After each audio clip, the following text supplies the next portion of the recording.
In 2021, Dr. Tabia Lee was hired for what she called her dream job, the faculty director of the Office of Equity, Social Justice, and Multicultural Education at Anza Community College in Cupertino, California. 2 years later, she was fired. Why? Well, she realized that her conception of promoting diversity was fundamentally in conflict with her employer's conception of that same idea. Today, I'm so pleased to welcome Dr. Lee to the show to discuss this experience. I'm Julie Hartman, and this is Timeless.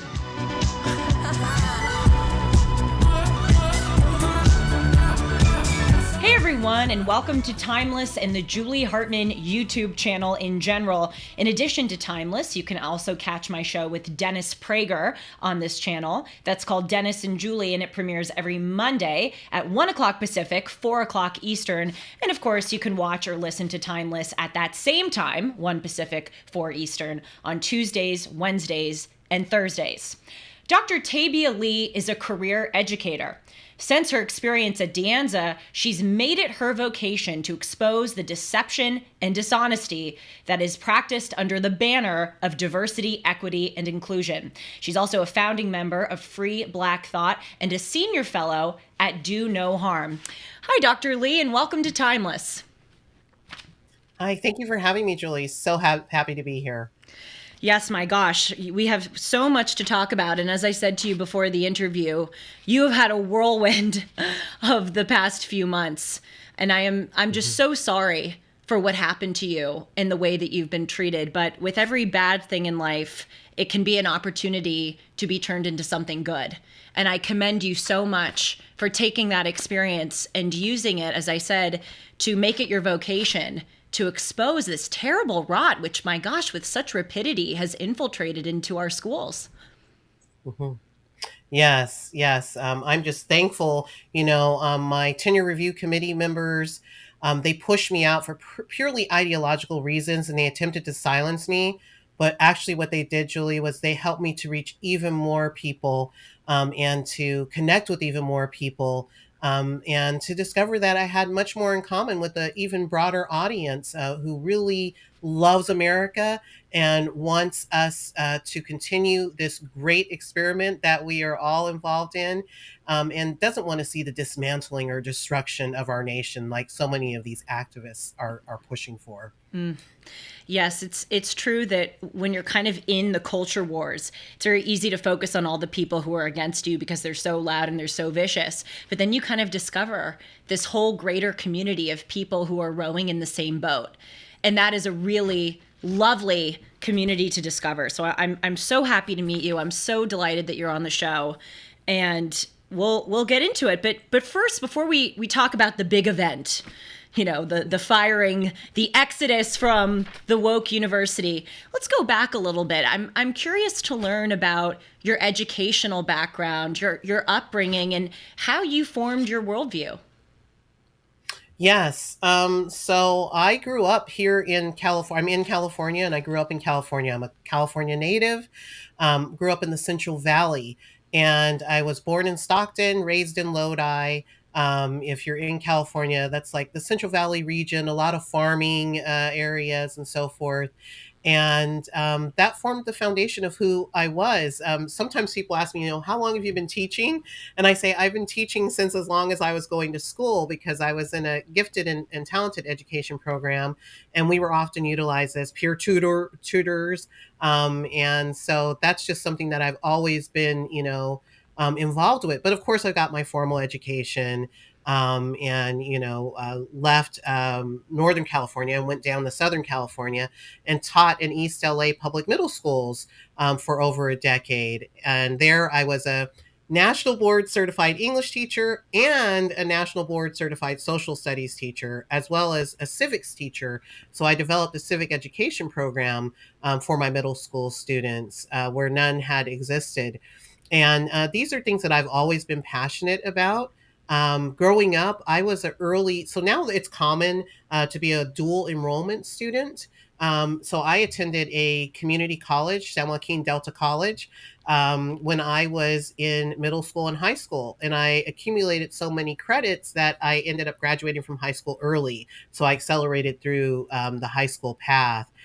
So I'm always someone who's been a lifelong learner, lifelong teacher, educator. As I was teaching, I was developing teacher professional development programs. When I was teaching gifted English language learners in East LA, this was during the English only time in California. So it was by law. They had basically destroyed bilingual and multilingual programs and said you can only speak in English in as an instructional method. And many of the teachers thought that if you weren't English language proficient, you couldn't be gifted. So I had Mm. to really help break down some stereotypes about that and help teachers understand giftedness as a neurodiversity, and and that gifted students have social, emotional, academic needs, that are unique to them. So I did a lot of training around that, and that's when people ask me, "How were you in this diversity stuff?" That's how I was in diversity stuff, looking at diverse learners and individuals, and how do we best serve them in our school systems. It's such a shame that that word diversity has come to have a lot of stigma surrounding it. Even, the idea of justice. Sometimes we hear these words and they've been so corrupted and polluted by the Mhm. DEI complex that we lose the real good noble sense of those words. Mhm. Mhm. Yes, I agree. I think, Julie, it's something that's very intentional by these activists to invert and subvert the language, Yes. because that's how we make meaning as humans with each other, within ourselves. So when you take control of the language, and we've even seen, Merriam-Webster definitions of things like racism changed in recent years, and those are very significant things because it colors how we see each other, how we see our world, how we interact with each other. And so it's a very intentional subversion of the language by these radical extremists who are in our higher education and K through 12 spaces. That's an excellent point. Recently I was out with some friends and I encountered this guy. We were at a bar and this guy started talking with us. And it turns out that he called himself a conservative and we related to each other on the fact that we are conservative. But then he started talking about how much he loved Vladimir Putin and how Putin was this great guy and a traditionalist and how all of these people, who are being persecuted in Russia deserve it. And it turns out he was a true bigot. But you know what? I realized I had kind of a moment where it really became hammered home to me how much language has been corrupted. I was hesitant to acknowledge him as a bigot, even though he totally was. And I was hesitant to say that I was offended by his words, even though I totally was, because I just hate how much these words are thrown around. But you know what? Despite the fact that these words are overused, there are true bigots. There are true things that are offensive. And we have a responsibility to use those words, not shy away from them when they're appropriate. Absolutely, absolutely. Yes. So I want to go back. So you said that you taught middle school at California Mhm, Public High Schools in English and social studies. I got that right? mhm. Okay. Yes, in middle school. Yes, middle Yes. school. So what years roughly did you teach? So this is in the 90s. At Oh, the end of the 90s, I finished my doctorate in educational leadership and administration. And I got that because I'm a teacher leader. I always lead from the trenches, so I didn't get it to go into administration or be a principal or anything like that. I intended to fully continue teaching as a faculty member, which I did throughout my trajectory. And after I got my doctorate, I traveled outside of the U.S. for the first time. And I went to many of the places on my bucket list. Like I was in Egypt for 6 months, and I went to wow. Malta, yeah, and the Netherlands, and like a whole bunch of other places, with great historical significance. And then I did some volunteer teaching in the Republic of Georgia, which is in the Caucasus Mountains region. It's a post-Soviet nation. And I stayed with the host family there, and I had some transformative experiences as I traveled outside of the U.S., Julie.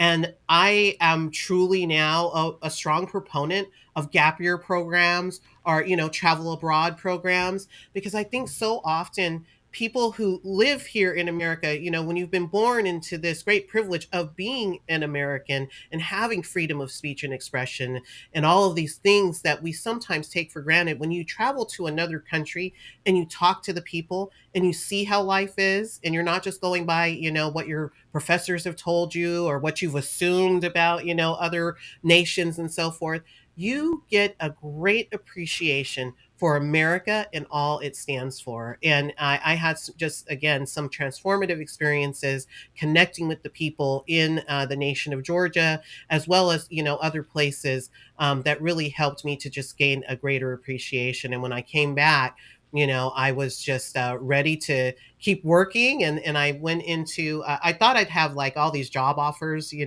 pounding down my door. But that's not what happened. Instead, I have hundreds of like, thank you for applying letters in a folder that I still maintain. But I did adjunct teaching for many years. And the only places that would hire me were private Catholic universities. And they were places that were aligned with my commitment to social justice. And I did teacher training and development there, helping teaching teachers of English speakers of other languages, developing programs there, teaching linguistics, teaching methodology.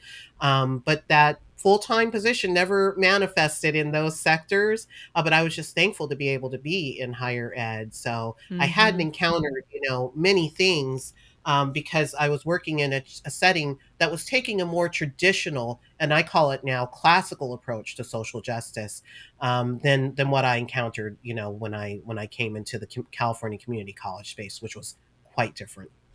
So before we get to that, I just want to quickly ask, when you were teaching in the 90s, did you see some of the seeds of this DEI stuff in the classroom then?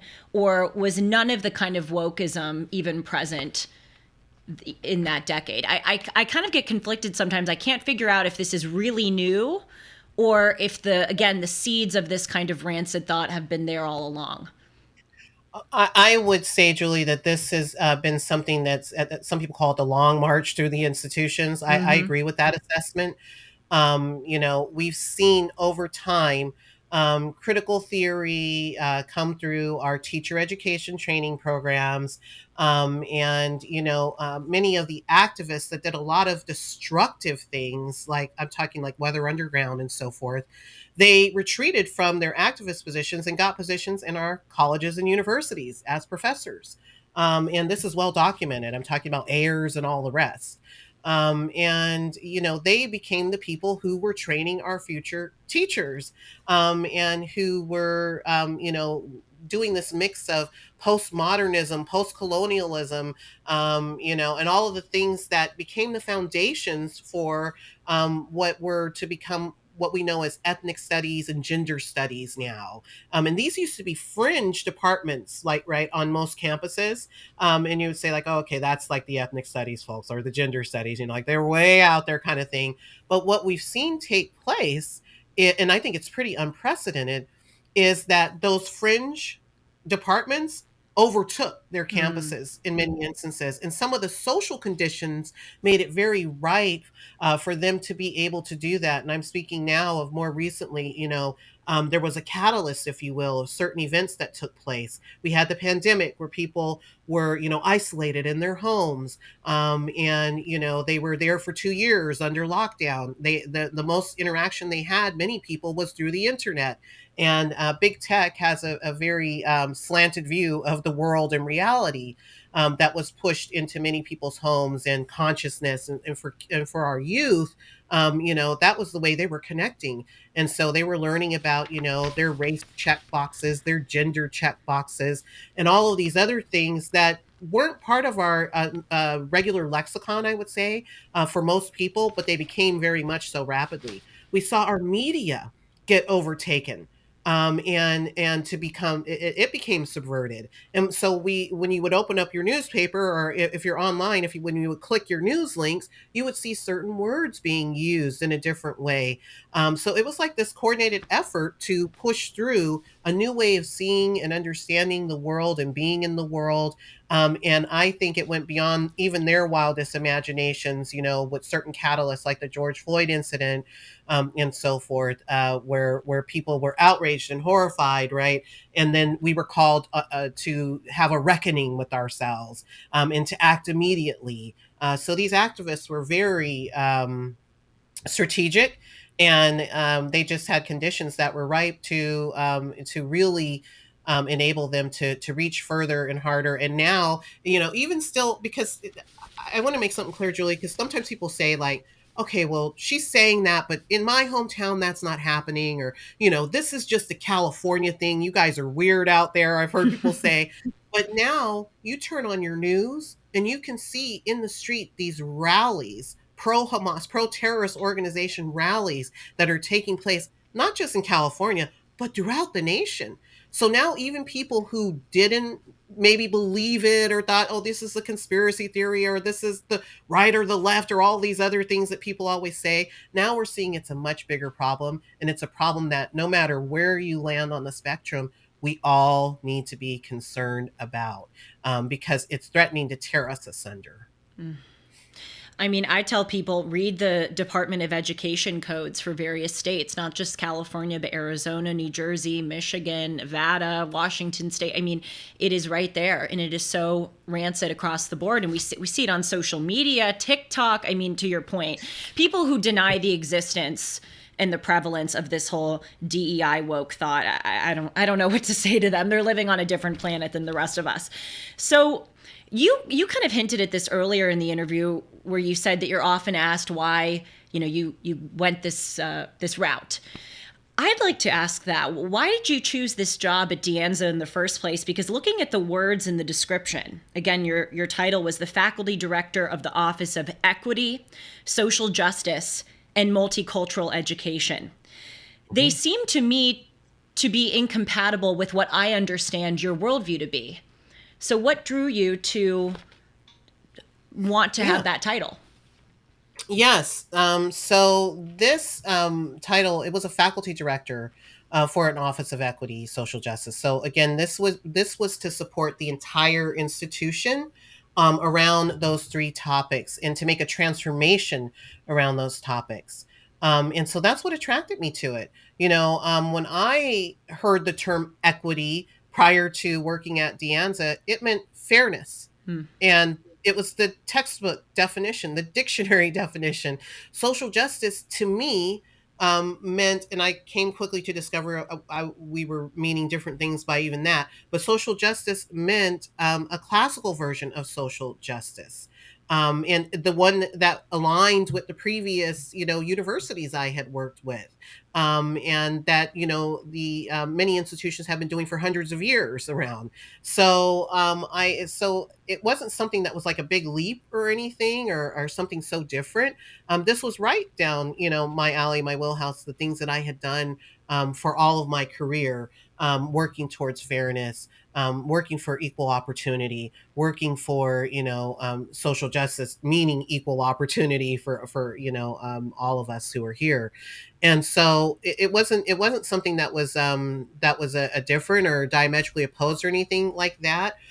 Even when I interviewed Julie, it was a very rigorous possible process. I went through multiple panel interviews. I had to do teaching demonstration. And they told me that the office I would be working for potentially was a little too woke during the panel interviews. And I'm someone who, as I mentioned, I focus on language and how people use it. So I asked them to tell me what they meant when they said woke. And they said, well, sometimes when faculty go there, they're accused of being racist. They're told that they're not good teachers, that their teaching is all wrong. They've been called transphobes, things like that. And I said, well, I can assure you by that definition, like, I'm not woke. I can work with woke people, and I can work with others that are different from them, and to work to bring people together of diverse opinions and so forth. I have a lot of experience with that and dialogue building and so forth. So that's what I told the hiring committee. I was very transparent about it, and I even did my teaching demonstration on calling in over calling out. So, how do we, Mm. talk to each other when there's sticky topics and, maybe a difference of opinion. So I was very straightforward. I was honest about who I am and my history, my approach. And even when I started my work, I did it with fidelity to what I represented in my interview process. The problem became when I started to draw people out who had never engaged with the Office of Equity, because they were such a hostile group and woke and very, quote, proud of their wokeness. Um, when those people started to attend my workshops, when they got invigorated and they were excited, and it was like I was building a groundswell there and bringing people together, that's when my tenure review committee members were telling me things like, "What you're doing is wrong. You're not supporting our vision of equity." And I would say, "Well, tell me, what is your vision of equity then?" Because I was bringing people together to define equity. Because the institution talks about equity and we have an equity office and a dean of equity and engagement, but they've never defined what equity means to them as an institution. And that was one of the things in my needs assessment conversations. People said, we're all using these same words, but we're meaning different things. And that's why we've kind of flatlined. And you could really help us to get a common definition. So some of my first workshops were doing that. And my tenure review committee told me I was leading people to danger. I wasn't supporting the work, and that what I was doing was wrong and dangerous. So, what was your understanding or your desired definition of equity, and how did that compare with your colleagues' understanding or definition of that word? So I didn't have, I was there as a support person. And so I didn't come in there wanting to impose any definitions. I wanted the community to come together and to develop their definition of equity.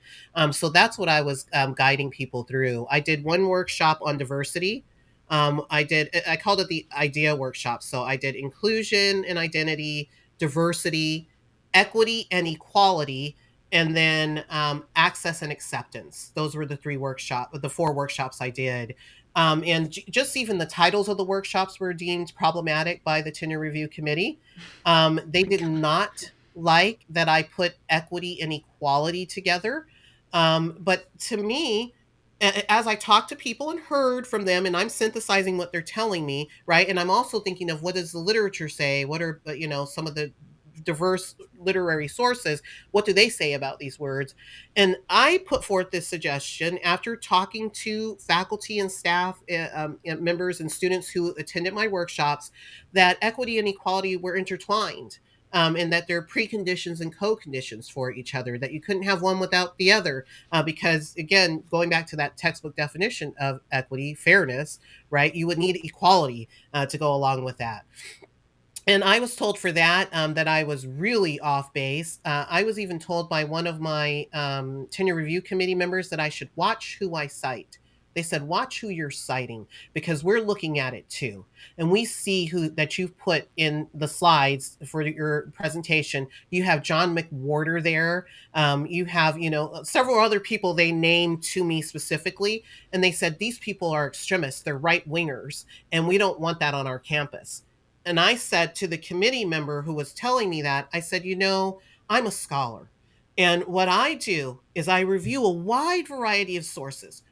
I don't screen who that source is, or try to predetermine if I'm going to use it or not. If it has something in it that is useful, then I'm putting it in my reference list because it has influenced my thought on the matter. And I want other people to be able to trace what I've done and see if they come to the same conclusion. So I give an extensive reference list. I said, I feel very offended that you would tell me that I should watch who I cite. And they said, you need more BIPOC scholars. I said, how is John McWhorter not a BIPOC scholar? Now, this is some of their language manipulation. BIPOC means Black, Indigenous people of color. And so it's another invented word and term and designation for people that's really anti-white at its core. But they were considering John McWhorter not Black by their definition, of what a BIPOC person should be. And what I found over and over again, Julie, was that they were defining race and culture and quote white supremacy in ways that I had never encountered. And I had to literally go find their references and take a look at them. And then I started to understand the rabbit hole I had fallen into, and that this was something that I hadn't ever encountered. I had never seen teachers calling each other names, like calling each other a white supremacist, or, or telling each other you're white speaking and white splaining. I had never had a dean or other, leader tell me that I should go to a decentering whiteness workshop, because that was part of my role and responsibility as a faculty member at a public institution. But that's exactly what happened at De Anza College. And all of those kind of things were the cues that was letting me know, like, this is very different. This is something I hadn't encountered. Even the way white supremacy was being used. Someone who grew up in the Central Valley, and I saw actual KKK members and white nationalists. Like, I've encountered that in my life. That's not what these people were talking about. They were talking about what I would call personality traits and characteristics, being on time, being objective, the written word. Those were all, quote, white supremacy culture characteristics.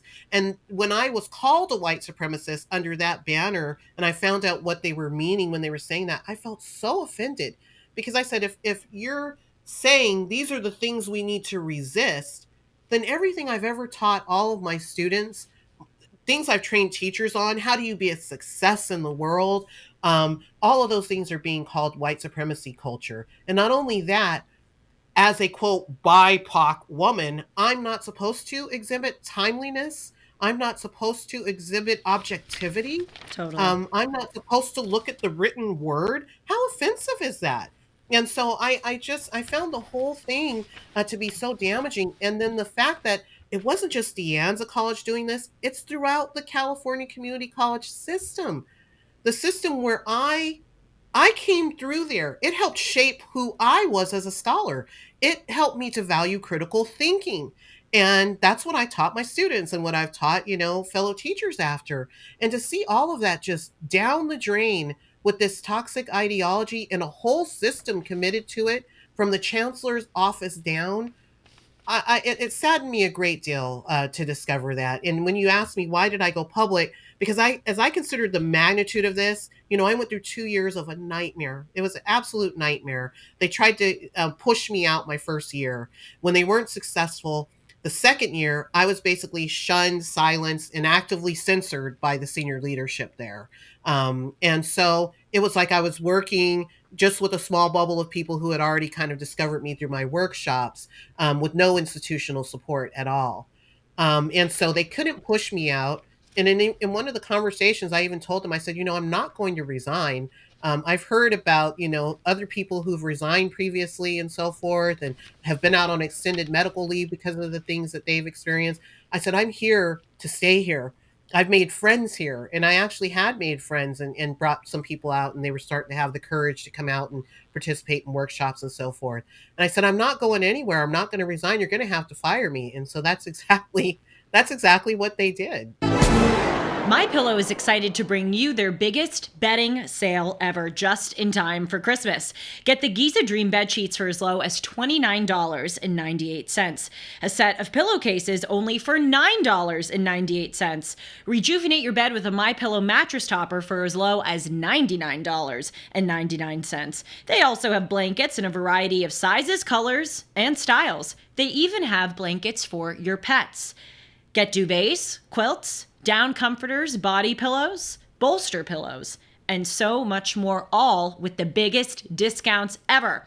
They are also extending their money-back guarantee for Christmas until March 1st, 2024, making them the perfect gifts for your friends, your family, and everyone you know. So go to mypillow.com and use the promo code Hartman, or call 1-800-566-6745, and you'll get big discounts on all MyPillow bedding products, including the Giza Dream bed sheets for as low as $29.98, and get all your shopping done now while quantities last. I'm so glad that you're using the word offensive and that you were offended, because it really is apt here. You are totally right that what they subjected you to and what they subject others to is truly offensive. It was sort of hearkening back to what I said earlier. I think those of us who are clear thinkers and who think that, this whole I'm offended culture is crazy, we tend to shy away from words like, expressing that we are offended. But some things are truly offensive. And I think sometimes we often tend to play defense where we need to play offense and point the finger right back at these individuals who have this rancid way of thinking and go, wait a minute, no, you're the problem. This way of thinking is the problem. This is offensive. You need to apologize. You need to change. And so, oh my gosh, I am just, I can't say that I'm surprised, but I am disgusted beyond belief. And another thing you said, which is worthy of really hammering home, is it's so fascinating to me how in this DEI world, one's minority status matters so much until the moment that they deign to think for themselves. Larry Elder, Clarence Thomas, Candace Owens, they are called race traitors. That is the most offensive thing to say, that you're not truly black if you don't think like me. Someone like Caitlyn Jenner, a trans woman, again, is called a traitor to her minority status because she doesn't support trans women competing in women's sports. Dave Rubin, a gay conservative, is called a traitor. That is really, really bigoted, I think. So let's, my gosh, let's talk about the moment when you were fired. Mm-hmm. What did they say to you in that meeting? And what was your emotion? Were you relieved? Were you angry? Were you sad? I'm sure it was a combination.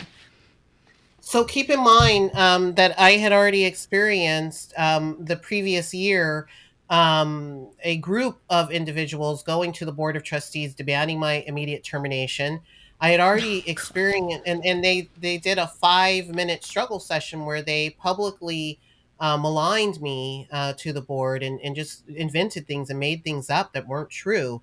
And I wasn't able to defend myself because it was during a public commenting section. I had already gone through a committee member predicting to me that I would not advance to the next phase of tenure and that the vote would be unanimous. She predicted that 2 weeks prior to it happening. And of course, I went to my teachers union and filed a grievance and said, how is this person, predicting that I'm not going to advance? And what happened? They unanimously recommended me not to advance. And so at that point, Foundation Against Intolerance and Racism actually stepped in and they said, something's irregular here and we'd like to see a third party investigation. It seems like something's off with this review process. And so I ended up, Julie, advancing to the second phase, which was this academic year. And my tenure review committee was reconstituted, but it maintained the same dean and the same vice president that it was on the previous one. And the same games from the beginning were played again. So it wasn't a surprise. It wasn't something that I was shocked to see happen. All of the things that took place, they were well orchestrated. They always told me well in advance. It was like I was playing a rigged game that I could never win, no matter what I did.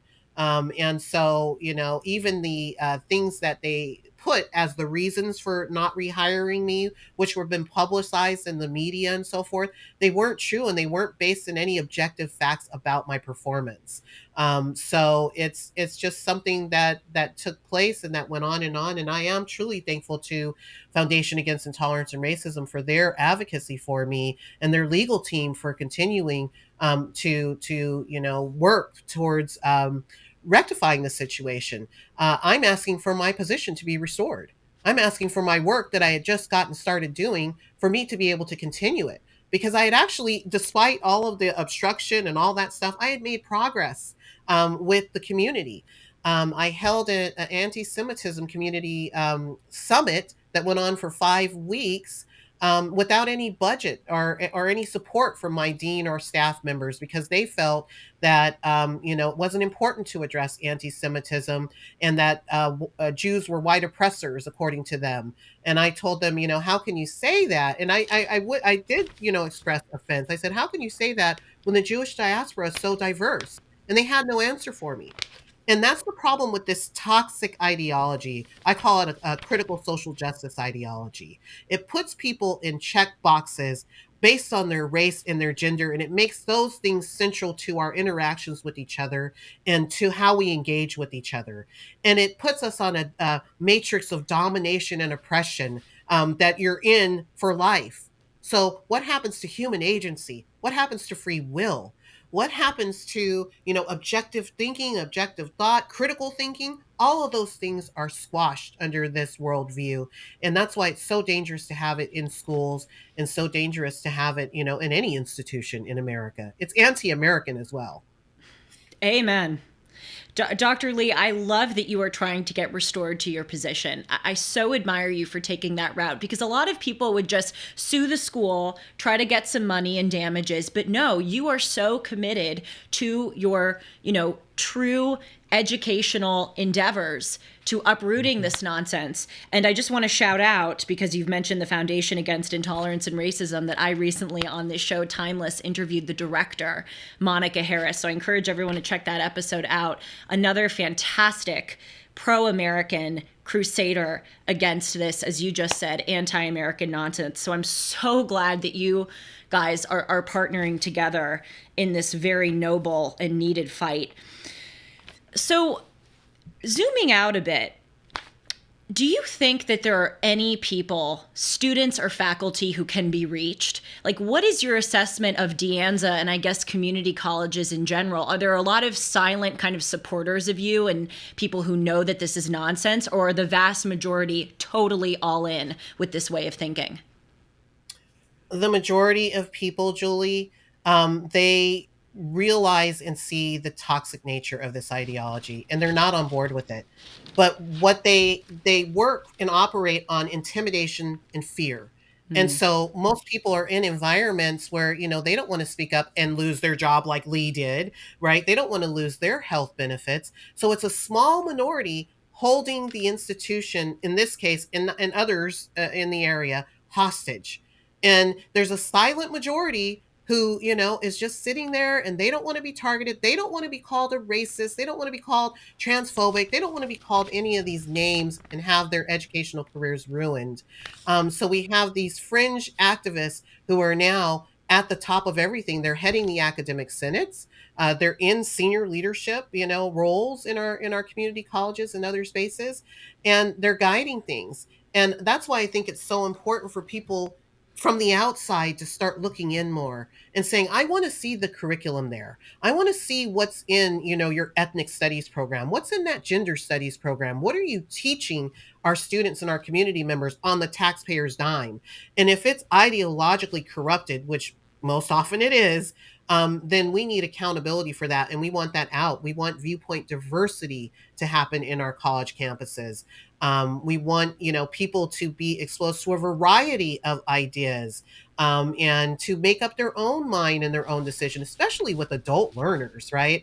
That's where you should be doing that in your community colleges and your four-year college spaces. You should be exposed to different ideas, but that's not what's happening. We have individuals who are saying we should put these DEI principles and quote anti-racism in every discipline, in every class.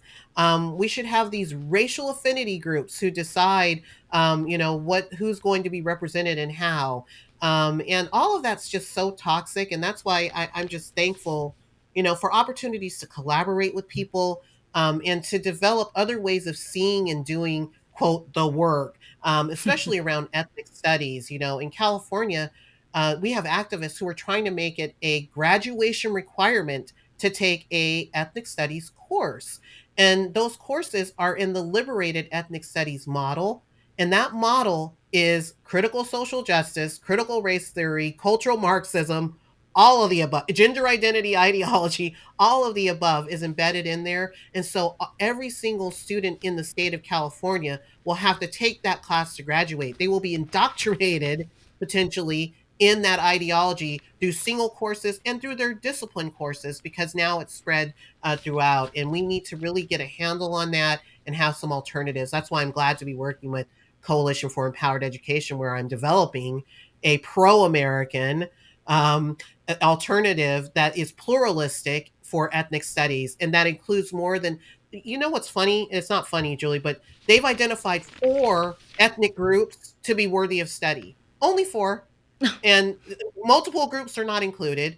And so, how is that reflective of America and the greatness of America and the many minoritized groups who have struggled against adversity and triumphed and who have become great contributors to the society? Another shameless plug for another timeless episode, but I recently did one called Woke Indoctrination Exposed Part 1 and Woke Indoctrination Exposed Part 2. And it was from a ninth grade listener at a California public high school who emailed me his curriculum in the ethnic studies course and said, Julie, please expose this. But blur out my name, blur out my teacher's name, blur out my high school name, because I could get in trouble. So I encourage everyone to see that. And I am so glad that you are developing an alternative to this sludge. You How? know, Julie, some of the people who have been most receptive to my work, even at Anza, I Mm-hmm. had resolutions passed by the student government supporting my work around expanding our heritage months and so forth, and being more inclusive, authentically inclusive. I did student workshops on race ideologies where I taught the students about the various ways of viewing and understanding race. And at the end of those workshops, the students would say, "Oh my goodness, I didn't realize that so many of my professors here at De Anza or other places they had been were really just teaching us one way of seeing race and understanding race as an ideology. No one ever told me there was different ways to even interact with it or understand it." And I said, "Well, you know what? When I get comments like that, I'm doing the right thing. If it's from one person, two people, however many people who I'm able to help them understand what's around us and to give some language to it so that you can push back, that's something that's so powerful." So I had great support among the students, and thanks from the students for saying, "Thank you for helping us realize, that there's some ideological indoctrination happening, and we're not getting access to viewpoint diversity, and we should be." Yes.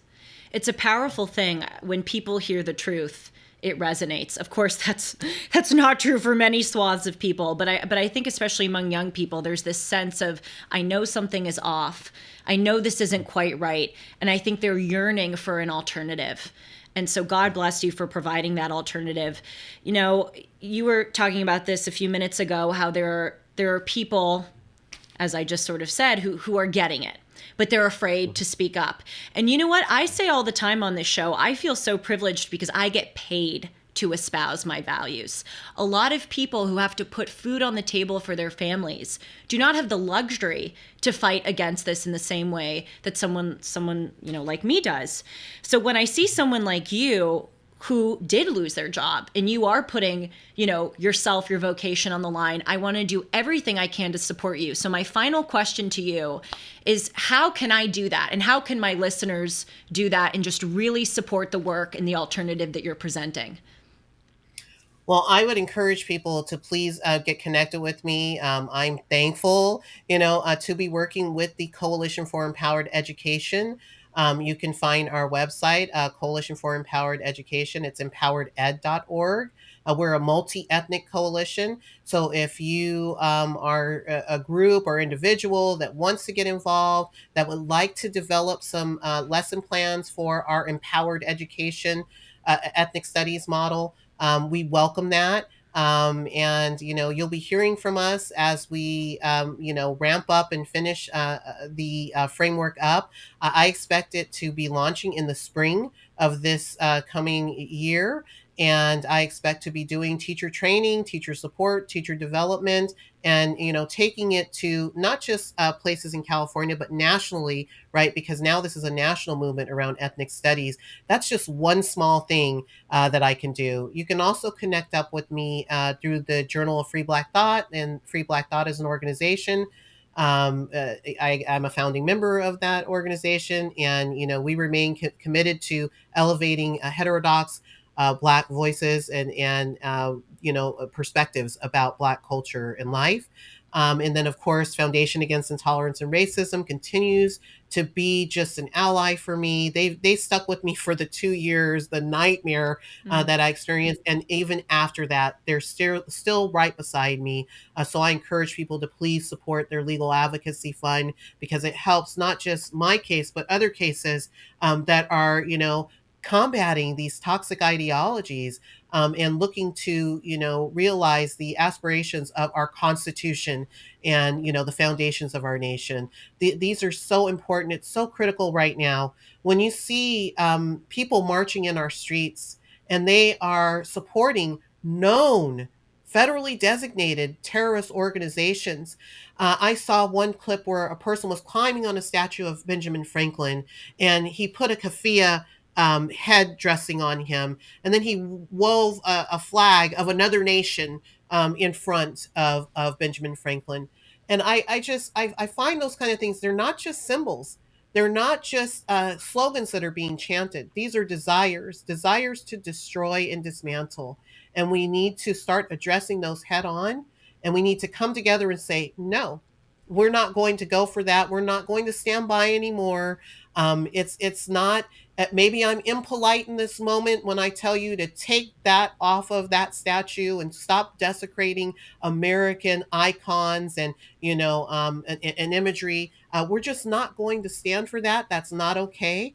And we want our institutions to be held accountable. I see donors starting to say, hey, I'm just not going to donate, if this keeps happening. I think those are the changes that are needed. The legal advocacy, pulling the funds away, and starting to, as members of the public, don't be afraid. Don't be intimidated. Sometimes we think, oh, those are the professors, like they have all this knowledge that I don't. Not in this moment.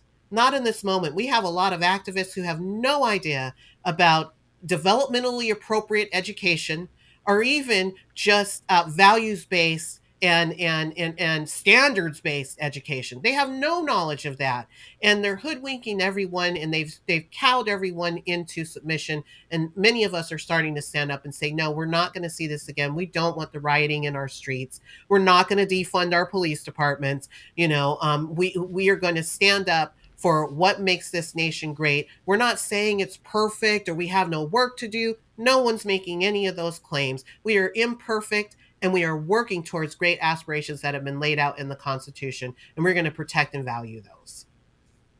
Dr. Lee for president, anybody? You got my vote. I'm not kidding, by the way. You have my vote. I love this. Playing offense, not defense. That is what you are doing so well. Thank you so much for your time today, and of course, for your very important work. I hope that you're doing okay. I know that it was hell for you for 2 years, and I want to recognize your pain. I'm so sorry. I hope you're well. Thank you. With the help of many friends and seeing so many people, Julie, just the spark that, my small story has lit under other people who've taken actions big and small, right? Some people say, I'm not going to go out front because my job's at risk, but I'm going to, in the background, talk to my superintendent, or I'm going to talk to my principal, or I'm going to write a letter. There's many things you can do. And now is the time. Now is the time. Okay, www.Tabia Lee for President is launching later this evening. Thank you again, Dr. Lee. I'll see you soon. And thanks to all of you so much for joining us. Take care.